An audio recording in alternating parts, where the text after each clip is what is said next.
Salut tout le monde, c'est Wes. Aujourd'hui pour vous, j'ai un nouveau guide pour vous montrer comment analyser la minimap.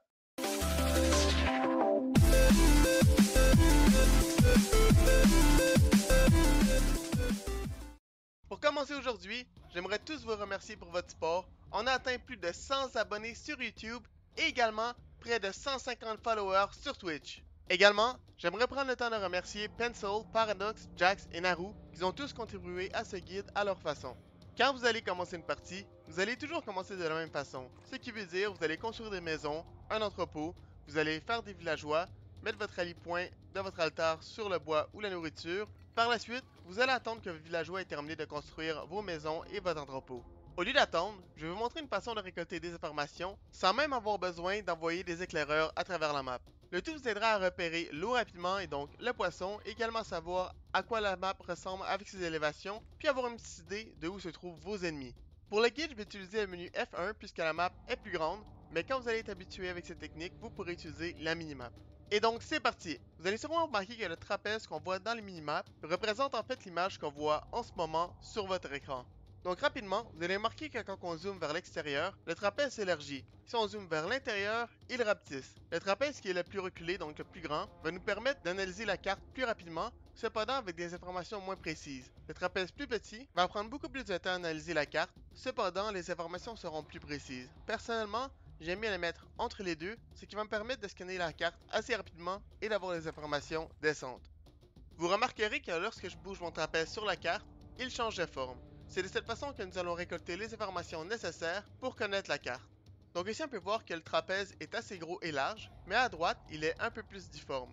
Si on le baisse un peu, vous allez remarquer qu'il prend une forme parfaitement égale, puis très large, ce qui indique de l'eau. Ce qui voudrait dire que juste au-dessus, ce sera en fait de l'eau qui serait à gauche avec une plage à la droite. Alors maintenant gardez en tête qu'un trapèze qui a une forme parfaitement égale et large indique qu'il y a de l'eau juste en dessous. Maintenant, allons un peu plus au sud. Le trapèze devient de plus en plus petit, ce qui indique une zone de haute altitude. Puis également, parce que le trapèze n'est pas difforme, on peut présumer que la zone est relativement plate. Si nous allons encore plus au sud, vous remarquerez que le trapèze s'élargit, ce qui nous indique une zone de basse altitude. Puis rendu au coin, le trapèze a encore une fois une forme égale et très large, ce qui démontre une autre source d'eau. Alors pour l'instant, je crois qu'il y a de l'eau en haut à gauche de la carte, avec une élévation vers le centre, puis finalement une autre source d'eau en bas à gauche. Maintenant que vous comprenez comment le système fonctionne, analysons la carte rapidement. Si on remonte la carte sur la droite, on va remarquer que le trapèze devient de plus en plus petit, ce qui nous indique une autre zone d'élévation. Par la suite, vers le haut, il va y avoir quelques difformités plus larges, ce qui indiquerait des élévations plus basses sur la gauche et en haut. Par la suite, si nous nous dirigeons vers le centre du nord au sud, le trapèze reste petit, représentant une zone de haute altitude. Puis en bas vers la droite, le trapèze est assez large, mais un peu difforme, donc je présume que c'est simplement une zone de basse altitude.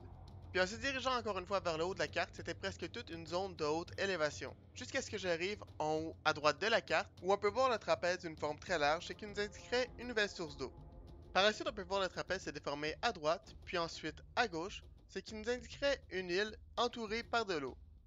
Puis finalement, en retournant vers le sud, on peut voir une autre zone de haute altitude, suivie d'une zone de plus basse altitude, et finalement probablement une autre source d'eau.